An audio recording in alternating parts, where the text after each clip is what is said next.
पूजा पाठ करते समय ध्यान रखने योग्य जरूरी बातें। हिंदू धर्म में पूजा पाठ को बड़ा महत्व दिया गया है और रोज भगवान की पूजा को अनिवार्य बताया गया है। लोग इसका पालन भी करते हैं, लेकिन कई बार देखा गया है कि कुछ लोग हमेशा इस बात की शिकायत करते हैं कि वे पूजा तो कर रहे हैं, लेकिन उन्हें पूजा का सही फल नहीं मिल रहा है। दिन रात भगवान के नाम को जपते हैं, लेकिन भगवान उनकी प्रार्थना नहीं सुनते हैं। इसके कई कारण हो सकते हैं, लेकिन एक बड़ा कारण पूजा के नियमों में कुछ गलतियां होना है। लोग जाने अनजाने में भगवान को कुछ ऐसा चढ़ा देते हैं जो उन्हें प्रिय नहीं होता है। ऐसे में हो सकता है कि भगवान नाराज हो गए हो और पूजा का फल न मिले। इसलिए हम आपको बताने जा रहे हैं कि पूजा पाठ करते समय आपको किन किन बातों का विशेष ध्यान रखना चाहिए। लेकिन उससे पहले अगर आप भी चाहते हैं कि लक्ष्मी माता का आशीर्वाद आप पर बना रहे, तो इस वीडियो को एक लाइक ज़रूर करें और चैनल को सब्सक्राइब करें और कमेंट बॉक्स में जय लक्ष्मी माता ज़रूर लिखें। नंबर 1, किसी भी भगवान के पूजन में उनका आवाहन करना या आमंत्रित करना, ध्यान करना, आसन देना, स्नान करवाना, धूप दीप जलाना, अक्षत या चावल, कुमकुम, चंदन, पुष्प या फूल प्रसाद आदि अनिवार्य रूप से होना चाहिए।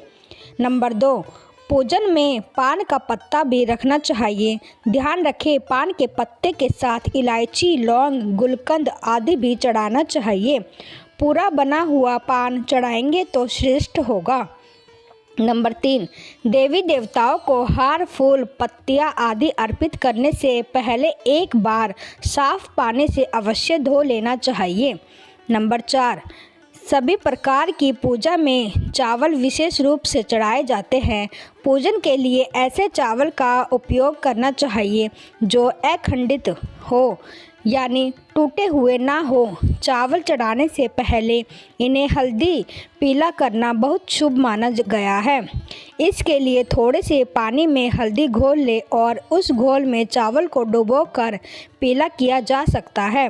नंबर 5, पूजन क्रम में इस बात का विशेष ध्यान रखें कि पूजा के बीच में दीपक बुझना नहीं चाहिए। ऐसा होने पर पूजा का पूर्ण फल नहीं प्राप्त होता है। नंबर 6, भगवान विष्णु को प्रसन्न करने के लिए पीले रंग का रेशमी कपड़ा चढ़ाना चाहिए। माता दुर्गा, सूर्य देव व श्री गणेश को प्रसन्न करने के लिए लाल रंग का, भगवान शिव को प्रसन्न करने के लिए सफ़ेद वस्त्र अर्पित करना चाहिए। नंबर 7, किसी भी प्रकार के पूजन में कुल देवता, कुल देवी, घर के वास्तु देवता, ग्राम देवता आदि का ध्यान करना भी आवश्यक है। इन सभी का पूजन भी करना चाहिए। नंबर 8, पूजन में हम जिस आसन पर बैठते हैं उसे पैरों से इधर उधर खिसकाना नहीं चाहिए। आसन को हाथों से ही खिसकाना चाहिए।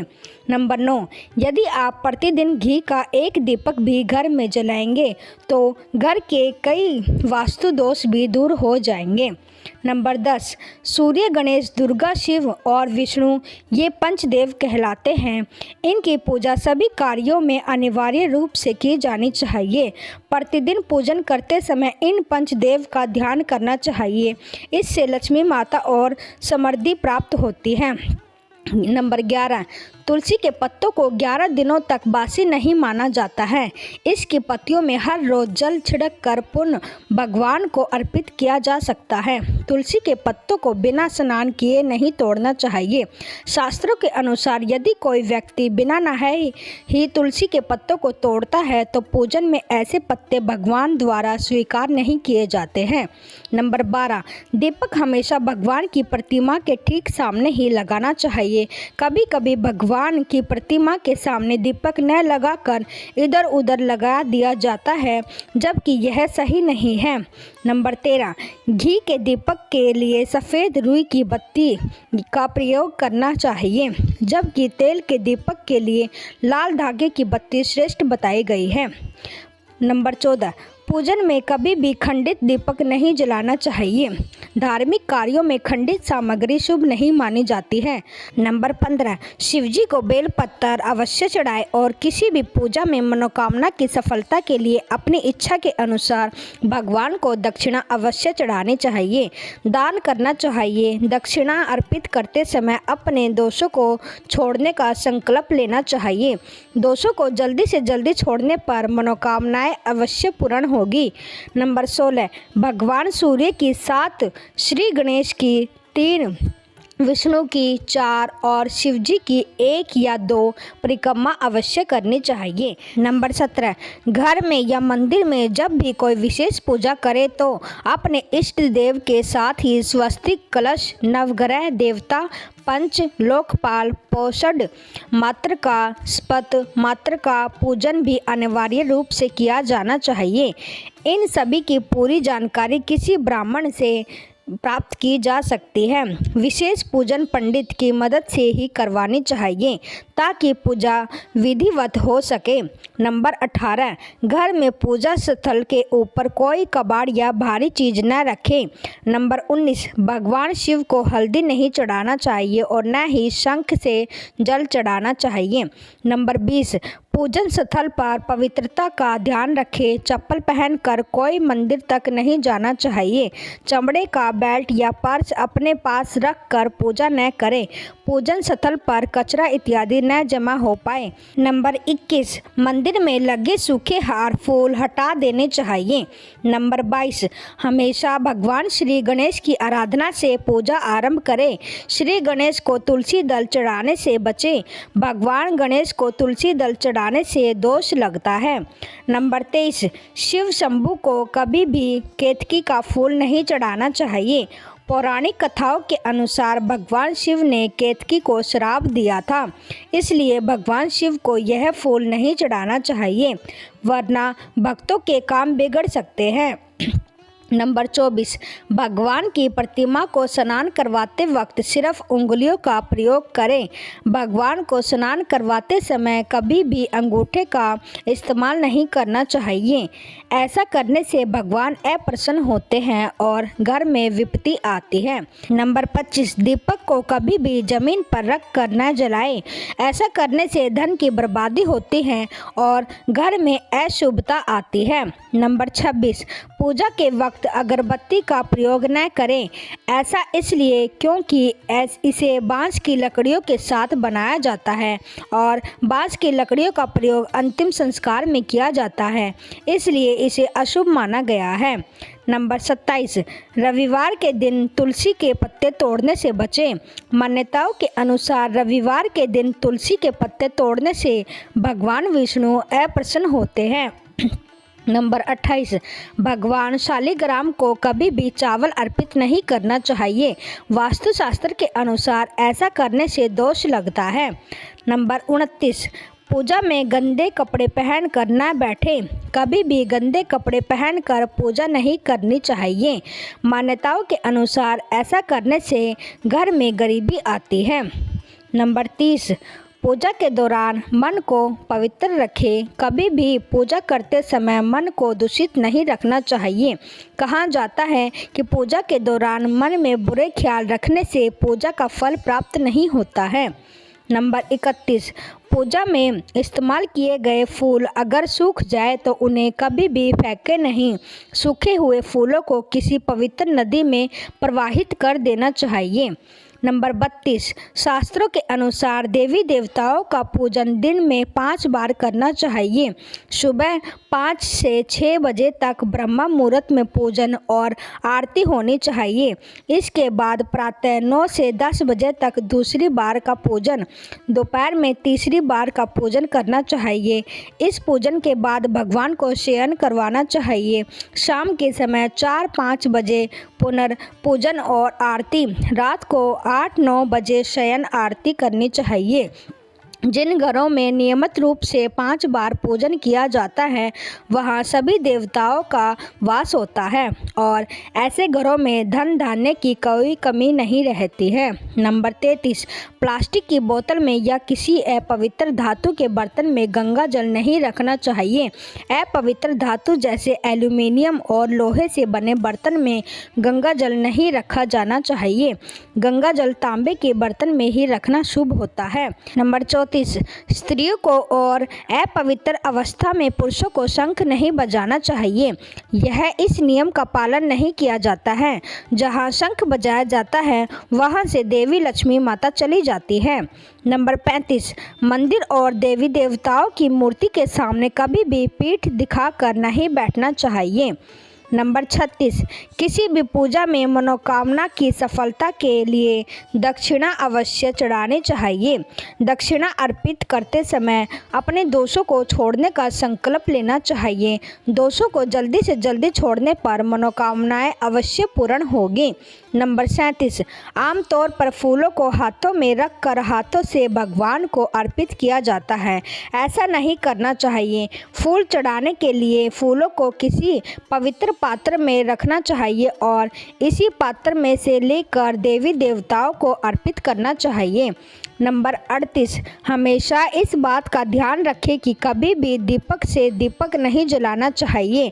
शास्त्रों के अनुसार जो व्यक्ति दीपक से दीपक जलाते हैं वे रोगी होते हैं। नंबर 39, भगवान की आरती करते समय ध्यान रखें ये बातें।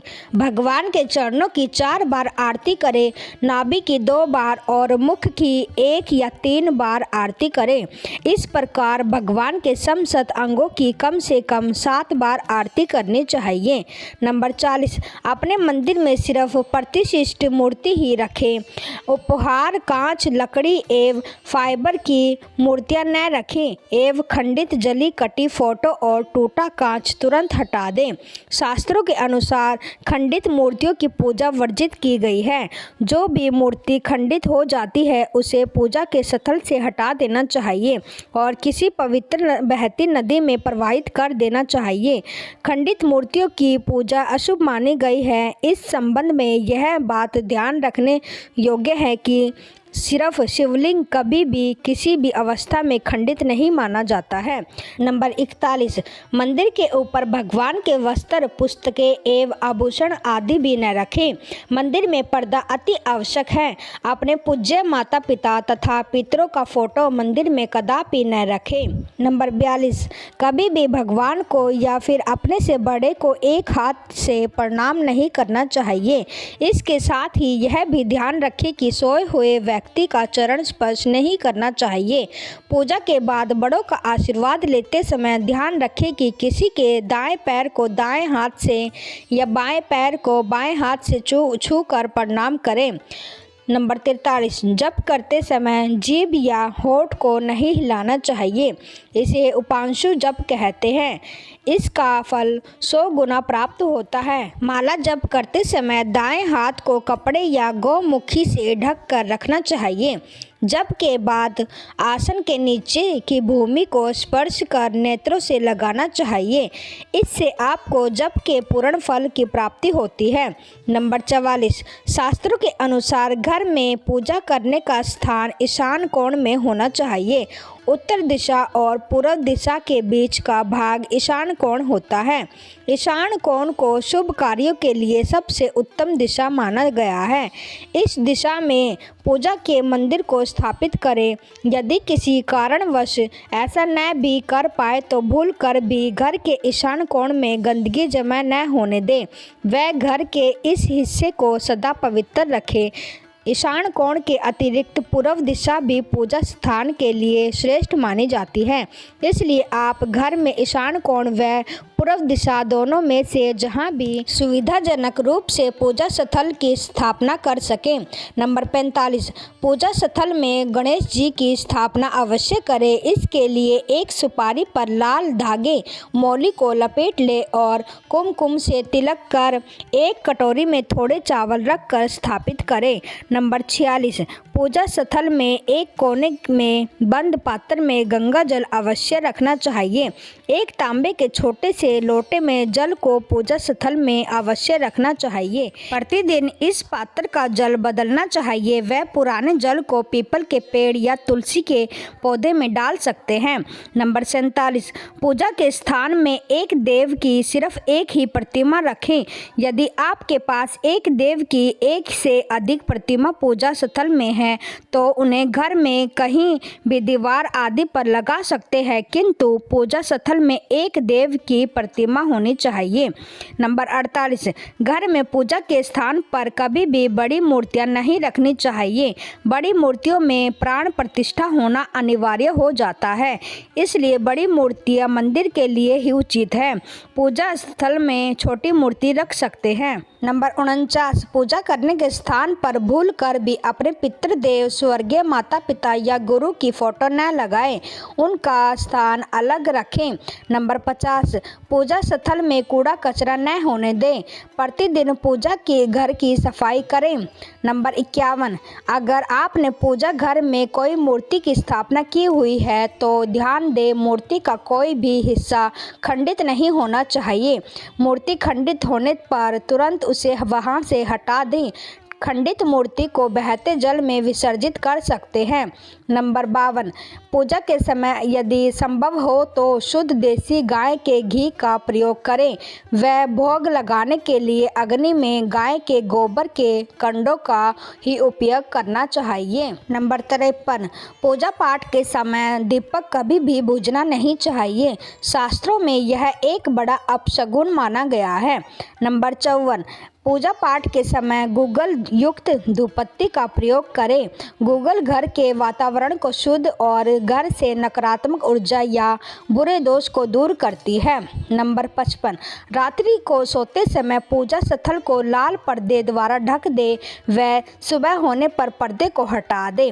नंबर 56, पूजा करते समय भगवान को फूल चढ़ाना शुभ माना जाता है और कुछ फूल देवी देवताओं को विशेष रूप से प्रिय होते हैं और फूल चढ़ाते समय इस बात का ध्यान रखना चाहिए, जैसे दुर्गा माँ को लाल और भगवान विष्णु को पीले रंग के ही फूल चढ़ाने चाहिए।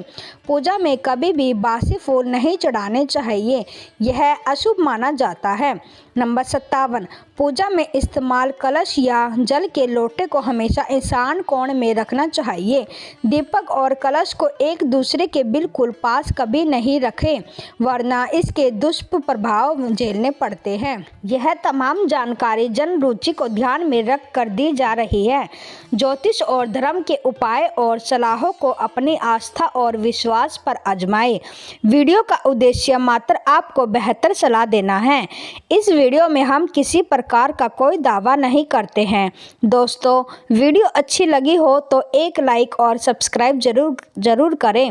धन्यवाद। जय माता दी।